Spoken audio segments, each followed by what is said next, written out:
Good morning, everyone. My name is Ivy Buchan. Today, we're welcoming you to our virtual coffee and conversations with John Campbell. John is the Director of Business Owner Engagement for MNT Bank and Wilmington Trust. He also serves as our United Way campaign chair. Today, we have members from the Bridges Society and our LINC group, and John will be exploring leading, learning, and inspiring others through these unprecedented times. For those of you new to United Way, the Bridges Society is a diverse and eclectic group bonded by the belief of community change starting with us. Through giving, networking, and volunteering, we are changing lives and making the Capital Region a better place for all of us. Now, LINC Group includes donors from ages 22 to 30 who engage in our community through networking and volunteering. And today we're all pulling together to help fulfill the mission for the United Way of the Capital Region and improve lives around our area. I'd like to thank our sponsors for today. Couldn't do it without them. So the Bridges Society sponsors: Gold, United Way Foundation of the Capital Region; Silver, Capital Blue Cross and Penn National Insurance; Bronze, KPMG. LINC sponsors: Gold, United Way Foundation for the Capital Region; Boyer and Ritter and KPMG for Bronze; Builders, Penn National Insurance; and our technology sponsor, couldn't do it without you, JP Lilly. And now I'll pass this over to Raylyn and John. Thank you, Ivy, and welcome. This morning, John and I are in the boardroom at United Way's office in Enola, where we are social distancing. The format for today is conversational, so we want to hear from you. Please submit your questions using the Q&A feature on the Zoom link. We will try to get to as many questions as possible. Anything that we don't address will be answered, and the information will be shared with you following today's event. So let's get started. John, welcome to our first ever virtual coffee and conversations event. We are very happy to have you with us today. Thank you so much for having me. And normally I'm on the other end of the microphone asking the questions, but you know what? It's my turn and next man up. So thanks for having me. First of all, happy Thanksgiving to everybody, to you, your family, and let's all stay safe. I agree, John. I've had the pleasure of knowing you for a number of years now, but many of our listeners don't. Just to get us started today, can you tell us a little bit about John Campbell, who you are, and how you have gotten to where you are today? Thank you, Raylyn. So I am from New York City. I have 5 siblings, a mom, dad, about 10 or 12 nieces and nephews. So at the age of 13 years old, I got an opportunity to leave New York City. I got accepted into a program called A Better Chance. This program takes kids from the inner cities and provides them with educational opportunities in private high schools. So I was fortunate to have gotten that opportunity. So I spent my high school years in Simsbury, Connecticut, where I got a chance to grow up real fast, right? Getting my grades and learning the world and really engaging and working with folks. And I mentioned that because that is really an important part of my life. That experience helped shape who I am today. The folks on the board of the ABC program in Simsbury, Connecticut, the community supported us, right? So folks have stepped up for John Campbell. Didn't know me from anything, but gave me an opportunity to learn and to grow up. So that shaped my life in many, many ways. From high school, went to Bucknell University, had a great experience there, where I met my wife, and guess where she's from? Harrisburg, Pennsylvania. So that's why I'm here, and that's normally how it works for us husbands. So, got a chance to come to Harrisburg and to enjoy the city, got a chance to know a lot of folks. And again, when I got here in 1986, not much was going on in Harrisburg. I told my wife at the time, and seriously, I told her, I said, look, within 2 years, we've got to go. We've got to exit Harrisburg because this city is dead, right? Not even dying, it's dead. So, but it's been an amazing transformation. My office has always been downtown in Harrisburg, Pennsylvania. So I've seen the transformation. I've seen how folks from different parts of our community came together, the public, private sectors, East Shore, West Shore. You know, I saw Restaurant Row being built. I was right across the street from the Hilton Hotel and the Whitaker Center when it went up. So it's been an amazing, amazing experience coming to Harrisburg. So it's been 32 years, and I tell people now when I go to New York, I tell them that I'm from Harrisburg because it's been 32 years. So I have 2 children, my daughter Naomi, 22 years old, my son Jordan, 18, my wife of 32 years. And I guess I'm living the dream.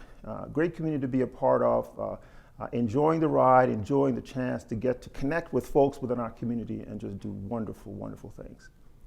You mentioned being here in the late 80s.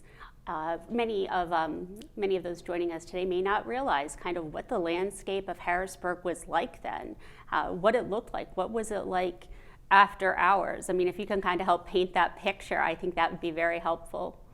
So, of course, we know the state is a big part of the Harrisburg community, right? The state system, right? And the government. So after, as many of you know who've been here, after 4:30, everything shuts down. There was nothing downtown at all.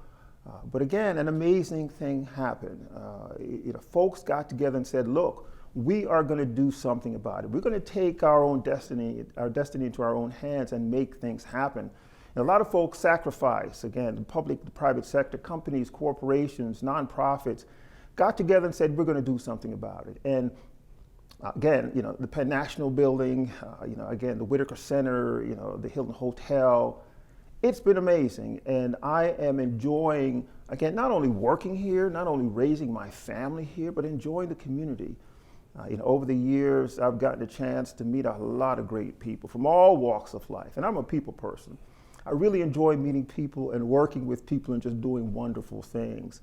I believe in the goodness of everyone and that, there's nothing that we can't accomplish when we put our minds to it. And again, the character of the Capital Region is just amazing. When times get tough, as it is now, we all pull together and make it happen. So great place to raise a family. As I said, Harrisburg is home right now. So that's what I tell everyone from New York City. We're very happy you've chosen to call Harrisburg home for all of us. So when you came and started your career, which is now MNT Bank, it was probably Dolphin Deposit at that time. Correct. Yes, it was. Dolphin kind of Deposit. walk us through your career with MNT. So, I was in job transition in 1986 when I visited my then girlfriend, and of course you take your resume with you. And I thought, let me just stop by this bank. I never thought of being in financial services. So this is a true story, and there was a point at which I almost wasn't going to be in Harrisburg. I almost wouldn't be here today. So I took my resume into the HR office and I gave it to the secretary, and she said to me, well, and this is a true story, there are no jobs here. The secretary told me that, and I was dejected, and I turned around and I was going back into the elevator, and I said, I walked up these steps, this lady's going to take my resume. So after she took it, and she was a wonderful person, but within a couple of hours, I got an interview with the head of HR, and got into the bank's management trading program. And next thing I knew, I was in a U-Haul truck with tears in my eyes, leaving home, and I'm coming to Harrisburg to start a career. So again, that's how it started for me. And from there, the management training program, got a chance to meet a lot of people, executives throughout the bank.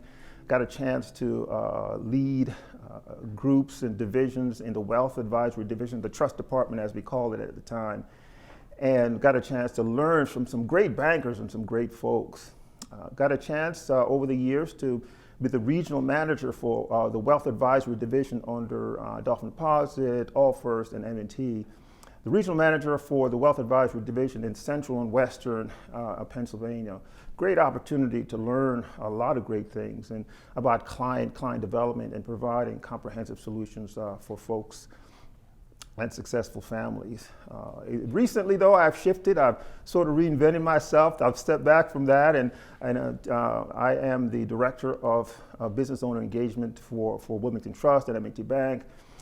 enjoying that experience, getting a chance to leverage my experience in the wealth business to have conversations with business owners about transition planning and comprehensive planning and the linkage between the personal plans, the financial goals, as well as the business value and development, and making sure there's an interconnection there. So that's where I am right now, and as I said, enjoying the ride, enjoying the experience, and as they say, living the dream.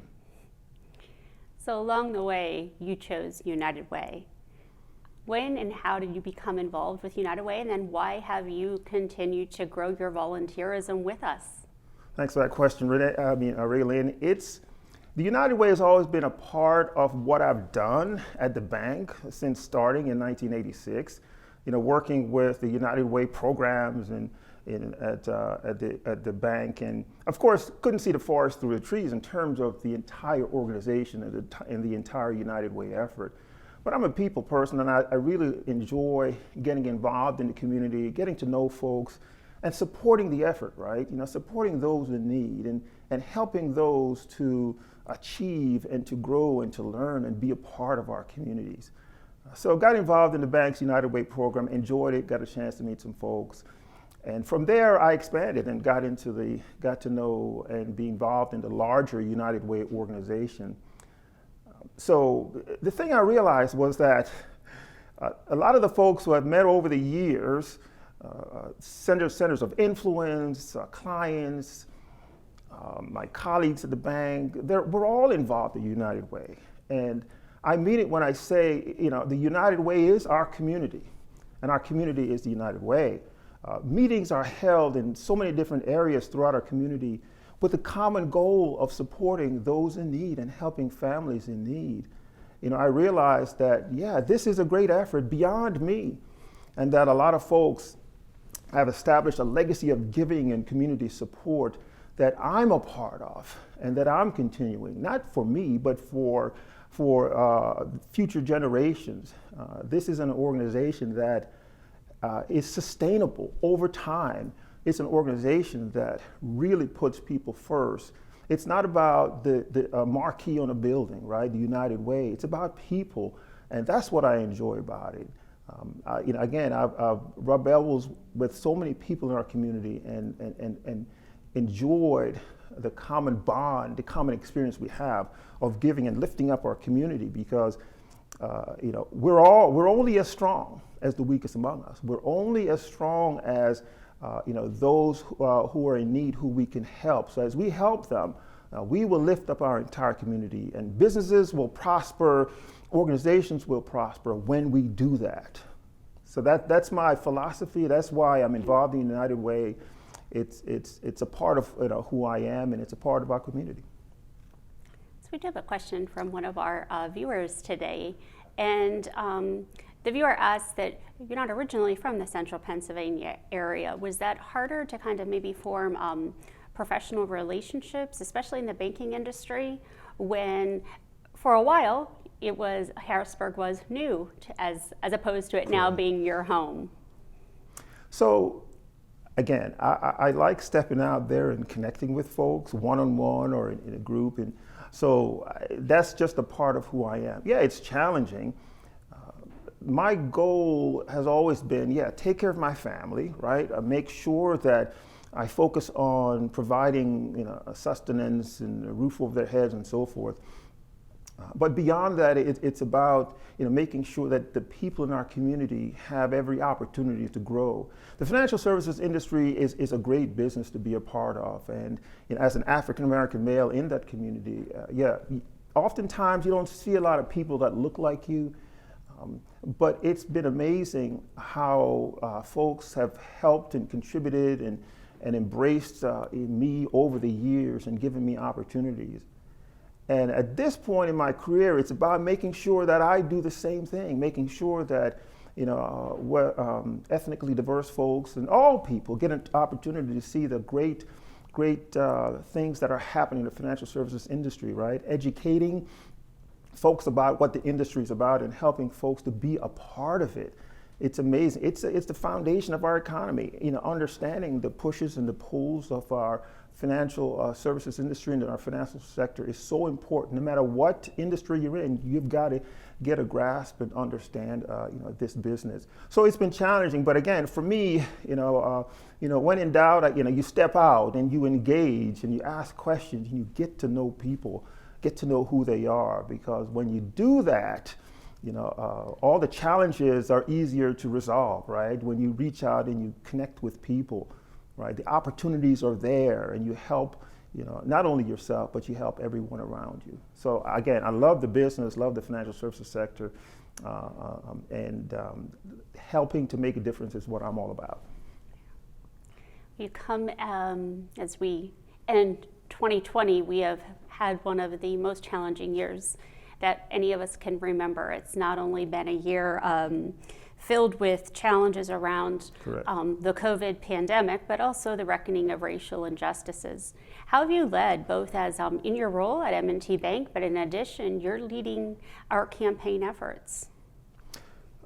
Great question again. Look, yes, very challenging times we're in. Lots going on. But I appreciate the opportunity that the United Way has given me, that the community has given me, to step up in the role as chair. I'm an optimist at heart, right? I believe in success out of the gate, right? Whether you get to where you want to go or not, that's a different story. I believe that it's important for me to step up during these tough times, these challenging times. And one of the things that has always driven me is that when during a tough time, when people think that you can't do it, that's what motivates me, right? Because the results that we're trying to achieve with the United Way to support our community is, it's so consequential. This time is so consequential. Each dollar that's given right now is more valuable because the need is so great and the time is so challenging. It's thrilling for me to see how the community has stepped up and stayed engaged with the United Way during these tough times. And I've said it before, and I've said it to a whole lot of folks. When times get tough, the thing I've learned about the Capital Region is that we all step up to the plate.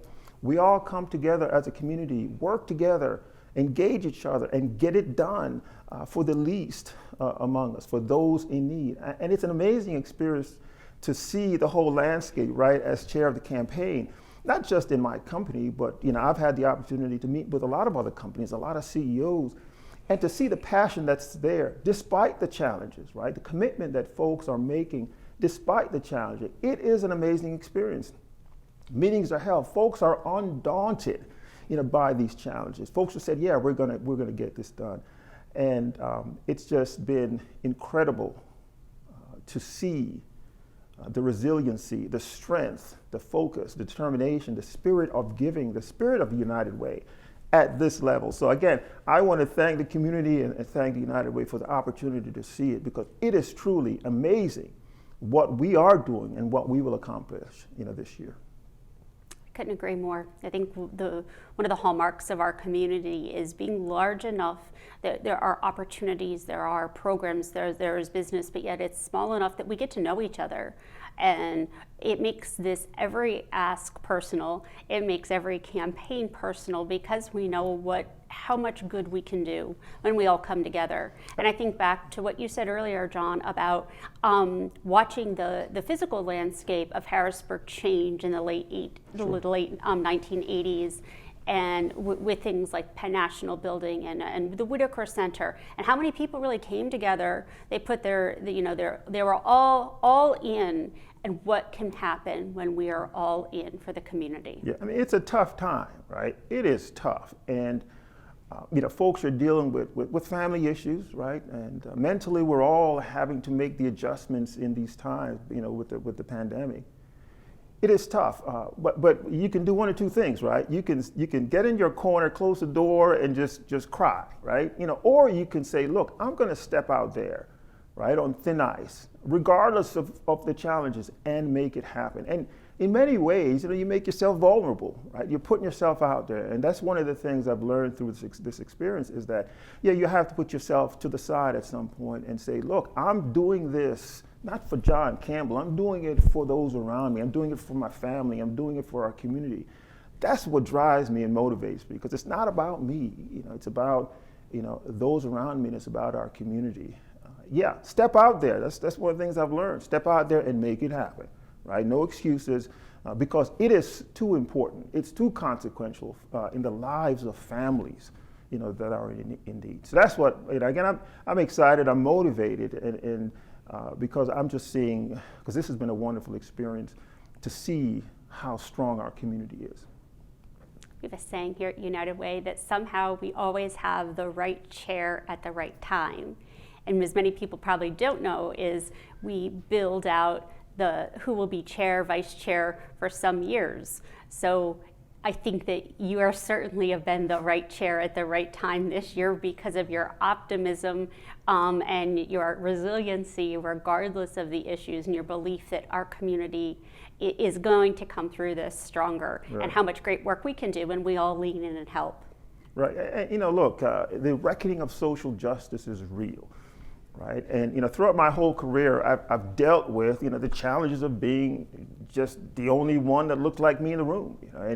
And it's been an experience that it takes some getting used to, and you've got to check your confidence to make sure that you're focused on what you're trying to get accomplished. But through it all, and engaging folks, again, I've developed strong relationships all across Central Pennsylvania. With folks, and because folks have gotten a chance to know me and know who I am. The thing about the United Way during these times is that, for over 100 years, the United Way has been building, supporting the foundation of social justice in our community. When you talk about access to health care, right? You can't tell folks that, I believe in social justice and they don't have health care, right? Or basic needs, right? Or job readiness and school readiness and workforce development. You can't tell them that unless you're doing it. And look, the United Way has helped Black and brown communities since its founding. And it helps the entire community, but it helps Black and brown communities. And the thing that impresses me is that it's just not talk, it's action. And a lot of folks talk about, and look, George Floyd, we see it on television, and we all feel it emotionally, and we hurt on all of those things. But then you got to say, what's next? What do we do about it? And we all have to check ourselves in the mirror, right? Don't look to your right, don't look to your left, right? Look in the mirror and say, what am I going to do about it? How am I going to be a part of making a positive change? And do I get involved in a Boys and Girls Club and help the youth, right? Take an active part in making things happen. Step out there. Don't wait for the next guy. You are the next guy or gal, lady to step up. So making it happen, regardless, and having conversations with people, getting around the table, and get comfortable being uncomfortable. I've had conversations in groups where, we've talked about, the elephant in the room, right? And how people view the concept of institutional racism, and is it there, is it not there? And it's amazing when the light bulb goes on for everybody, myself included, and folks realize that to make a change and to understand, what's going on, you've got to, put on the goggles. You've got to take the eyes of those who are going through it, right? You've got to look at it through their eyes and see what they're experiencing, and listen and learn. Right? We're all learning. We all don't know everything, but if we have those conversations, we will solve problems. We will engage. As I've said, I've experienced that as an African-American male in the wealth advisory business. I've experienced it throughout my whole career, right? You engage people, you have conversations, great things will happen, and then you will accomplish amazing things. So that's my perspective on the reckoning of social justice. Let's be a part of making a positive change. Easy to say things, easy to say words, but make it happen. Get involved and have conversations with people, those uncomfortable conversations. John, do you think that this point in our history in 2020, that things are going to be different now moving forward, that many of the things that we have seen through the media through this past year, that there's going to be more action being taken? Good question, right? So we have an opportunity to create positive change. We have an opportunity to be inclusive of every segment of our community. Here it is now, right? We're feeling the emotional burn, the passion, right? When we see those incidents on television. The opportunity will not last forever, right? It's a window of opportunity. So we've got to take advantage of it now and make sure that each of us, that we do our part. So whether it's ethnic diversity, gender diversity, in LGBTQ and all of those things, right? Let's take this time to reach out and say, yeah, I'm in. I want to help. This is what I'm going to do about it. I'm not just going to talk about it.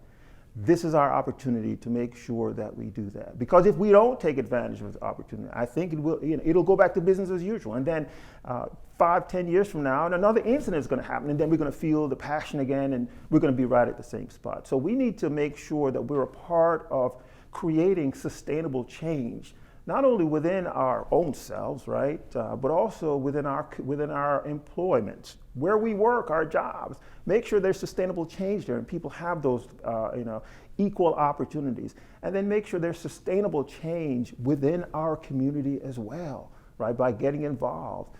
If I'm not certain about something and I don't know someone, my objective is to sit down and get around the table and have the conversations with them.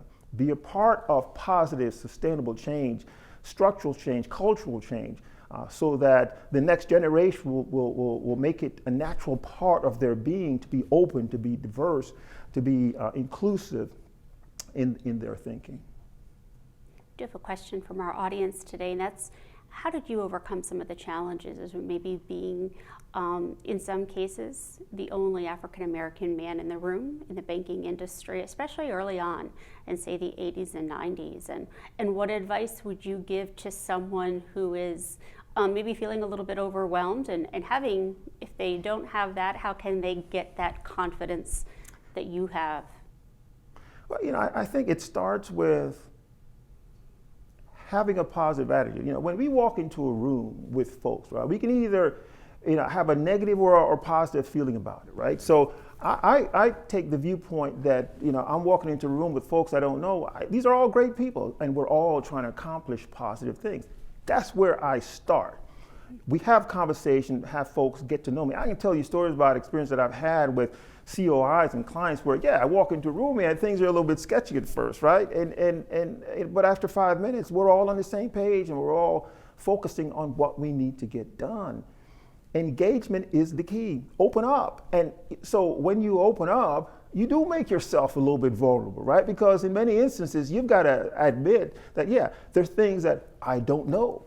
There are experiences that I have not experienced, right, and shared. So you make yourself a little bit vulnerable. But when we all do that, right, there will be more of an active engagement and conversation, and there will be an honest and open dialogue about how do we advance the ball, whether it's from a business perspective or a community perspective. It's not about it's about how do we advance the ball, because I can't do and accomplish what I accomplish without the help of the United Way, about my colleagues, my mentors. That's how it works in our society. We rely on each other to have those support structures so that we can achieve and accomplish. And then as we advance in our careers and we get to the point where I get in my stage in my career, then we become support for other people, for young folks.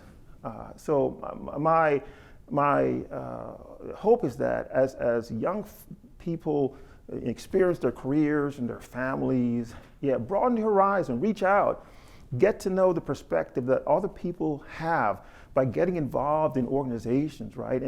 And oftentimes if you feel a little bit uncomfortable, but maybe that's what you should be doing, right? Because it spurs action, it spurs engagement, it spurs thought in that, something needs to be done about this situation, and I want to make it happen.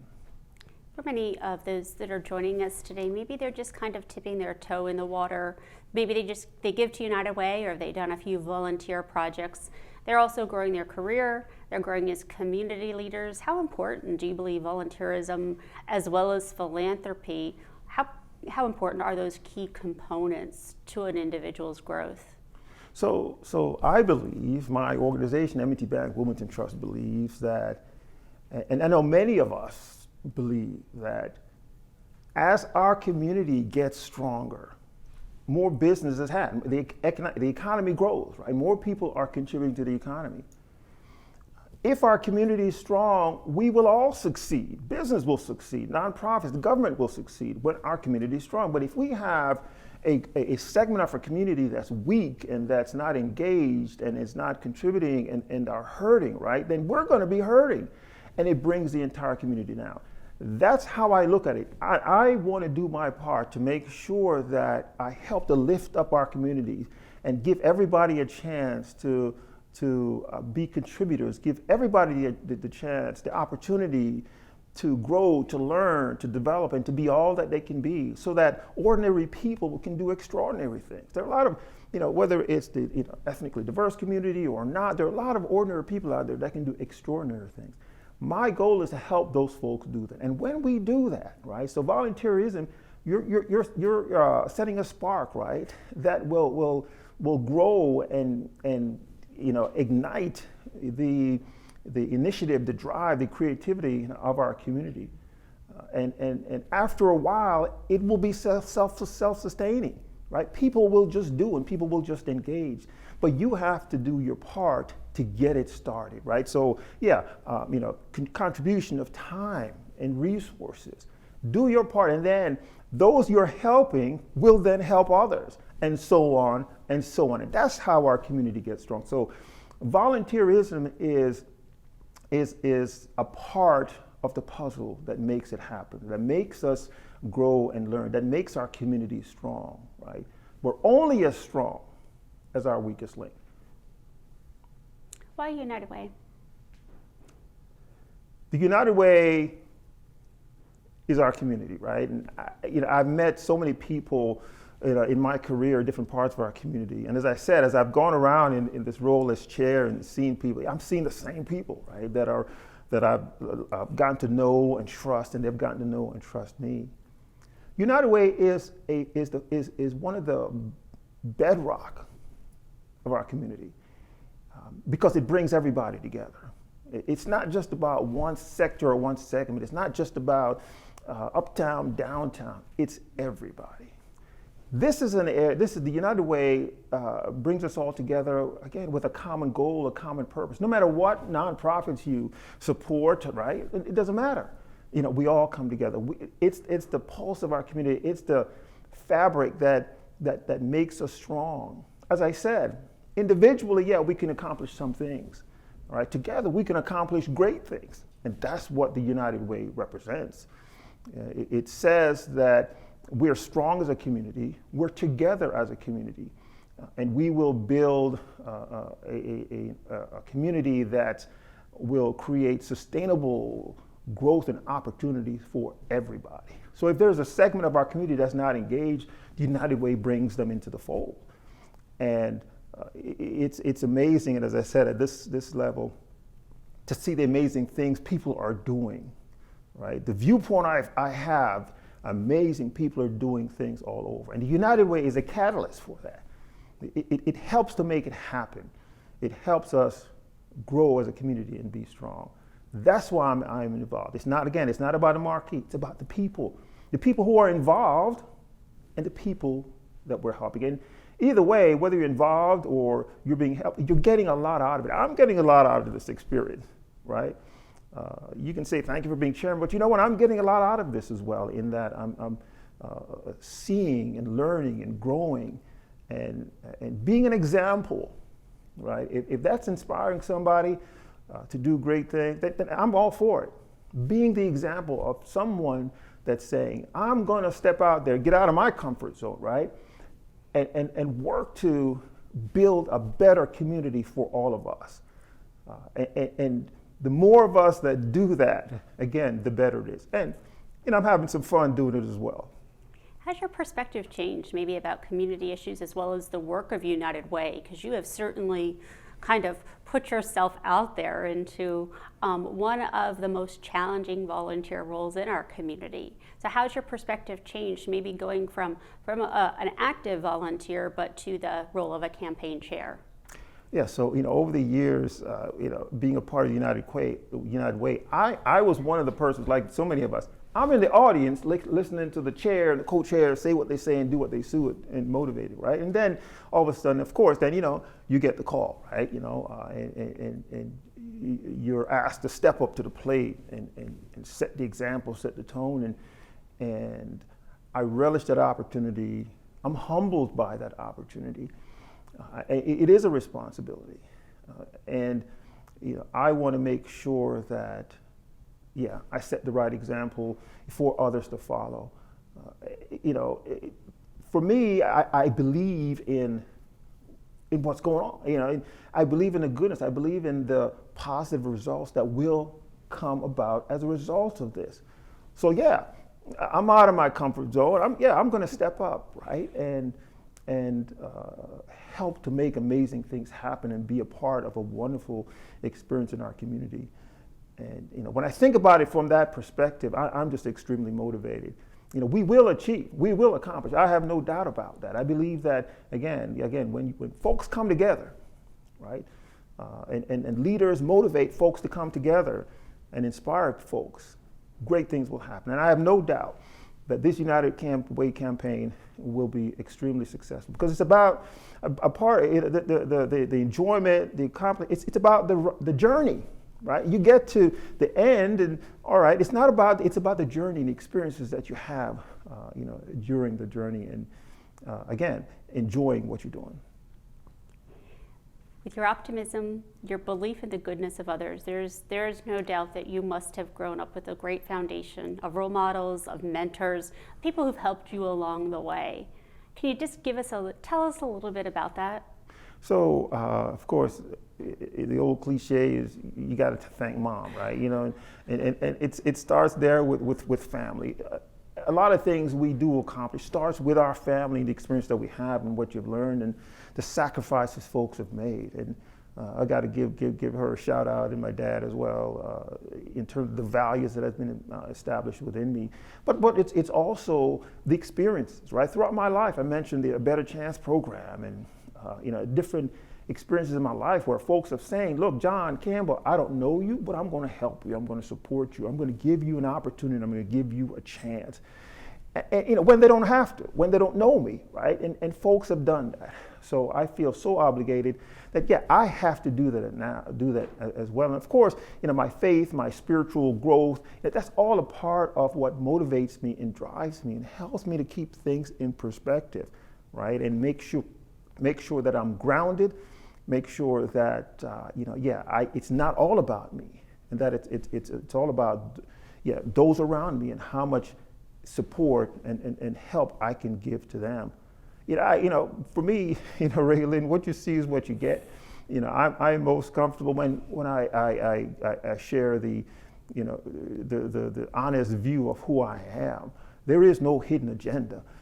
I just believe in the positive, human nature, right? And that we're all good and that we will do great things, together.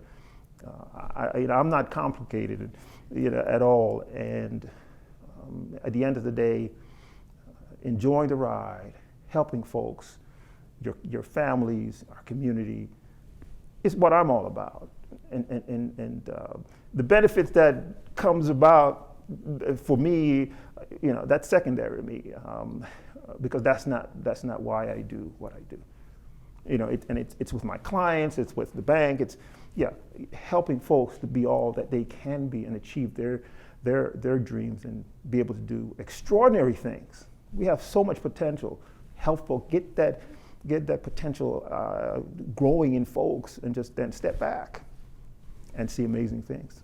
How are you teaching that and passing that message along to your children, as well as maybe others? We have many LINC members with us today who are at that 22 to 30 age group. What motivation and encouragement would you give them to become more involved? Yeah, the biggest thing is, and look, the kids watch you. They see what you do and how you do it. With my kids, and just to look. Sometimes our kids don't even listen, don't want to listen to us. They listen to their teacher before they listen to mom and dad. They listen to uncle. But be assured they're watching how you do and what you do and how you get through difficult times. Right? When times are tough, they're watching how you do that because they're going to emulate what you do. Just love them and be there for them. That's what I try to do with my kids and help them to see really who I am. So walk in the door and the wife, the kids, I am totally vulnerable at that point. Totally, absolutely. And we all need to be in that spot, right? Because you really rely on folks, the trust, the love folks have for you, right? There's nothing else there.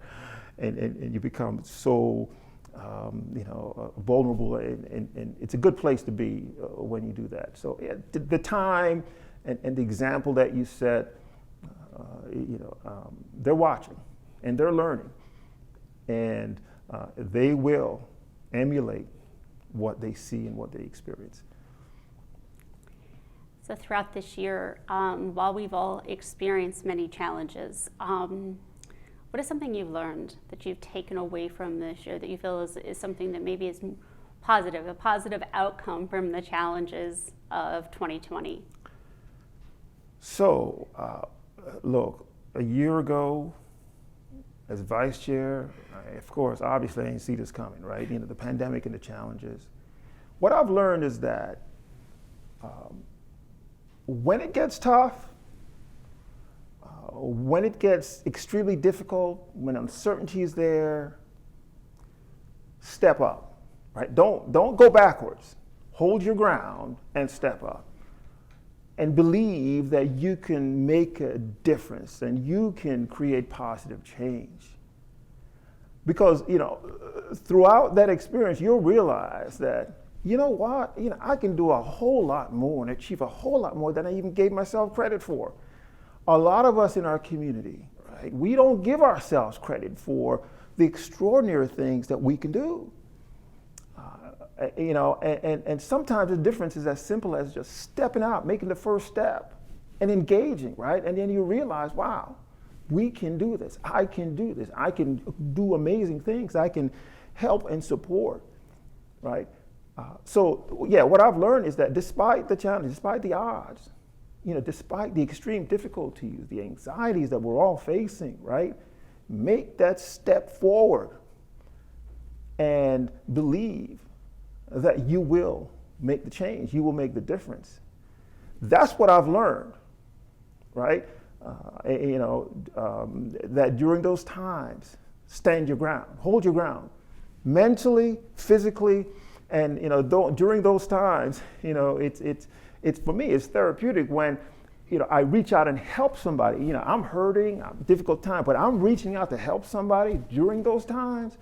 It is extremely uplifting, and that's the spirit of United Way. That's our character. That's the strength of our community. When you do that, when you're hurting and you cut your loaf in half and you give somebody a half of your loaf, right? Even though you're hungry as well. That's how we build, a strong community. And that's what I've learned through all of this, right?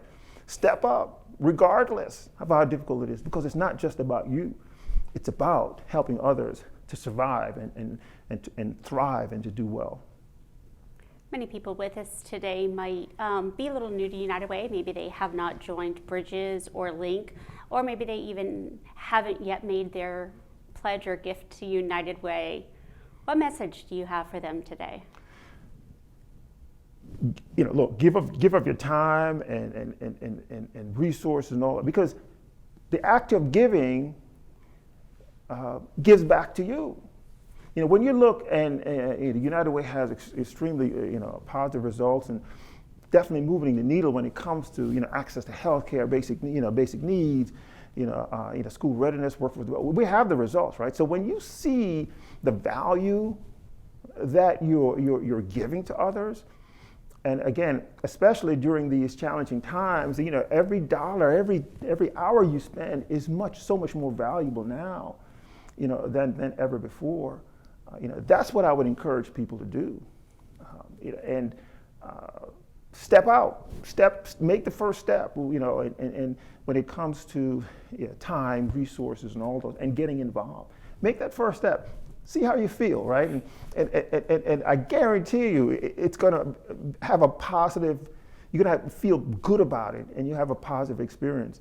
But it takes the first step, right? And going to the next level, and stepping up to the plate. Because just by doing that, you get a whole lot back.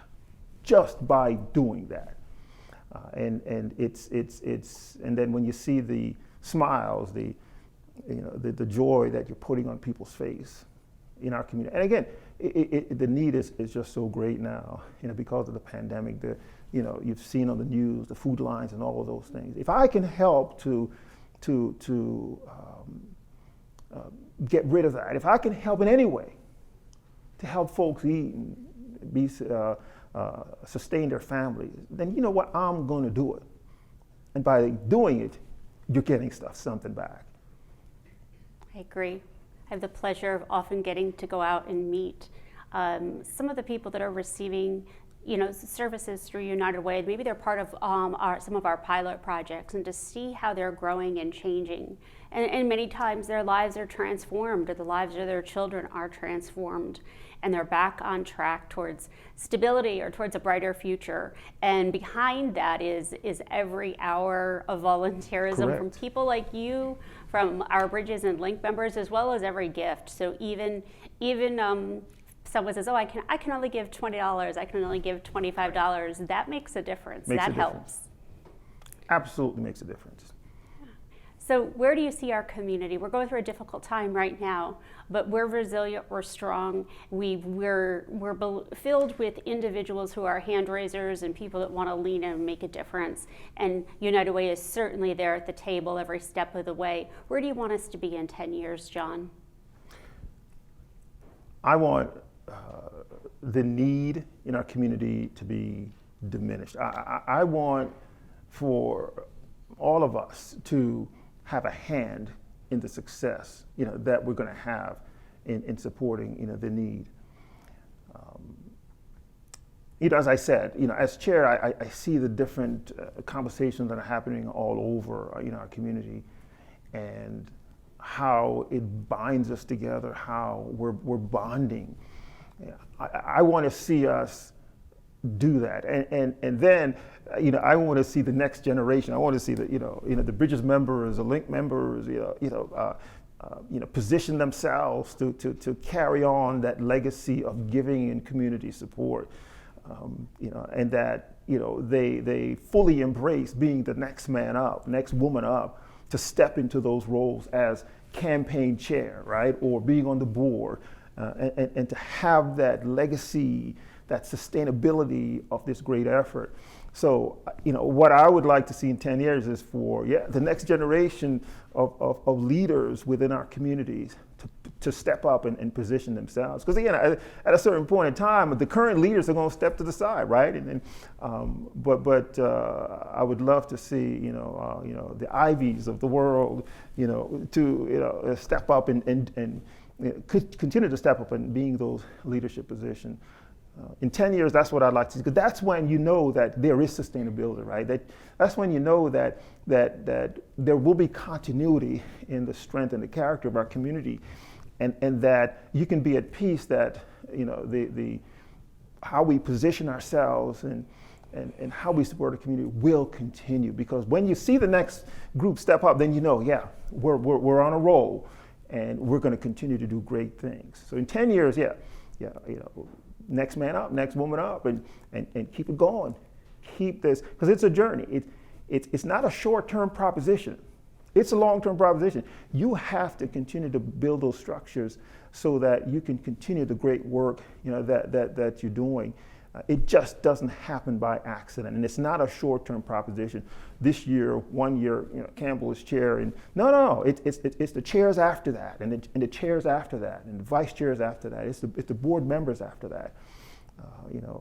Create as we call it in the wealth business, a succession plan for community support.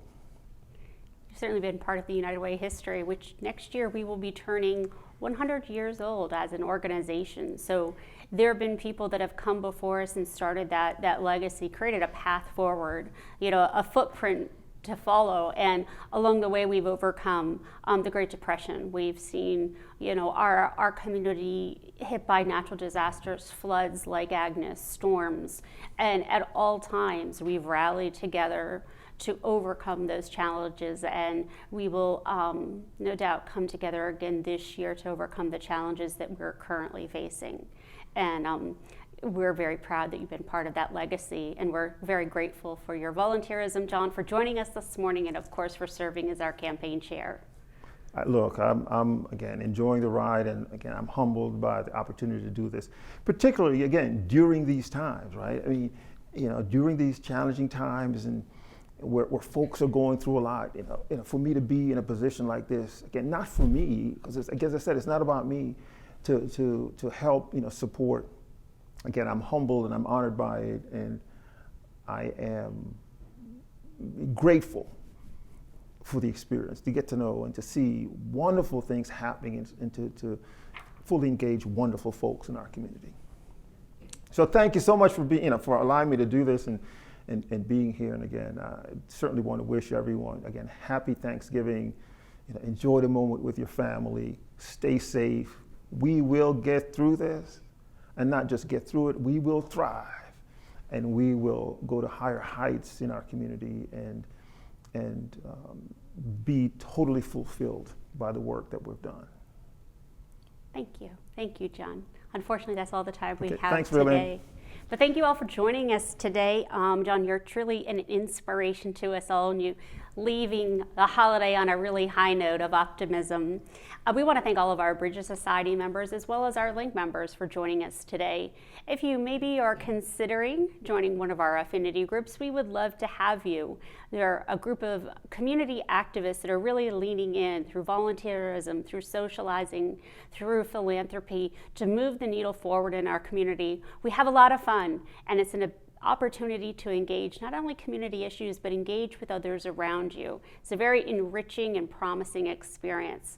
We will be following up with everyone after today's event, so if anyone would like to join, we would love to have you. So thank you all for joining us for today's virtual Coffee and Conversations event. We wish you a very safe and happy Thanksgiving.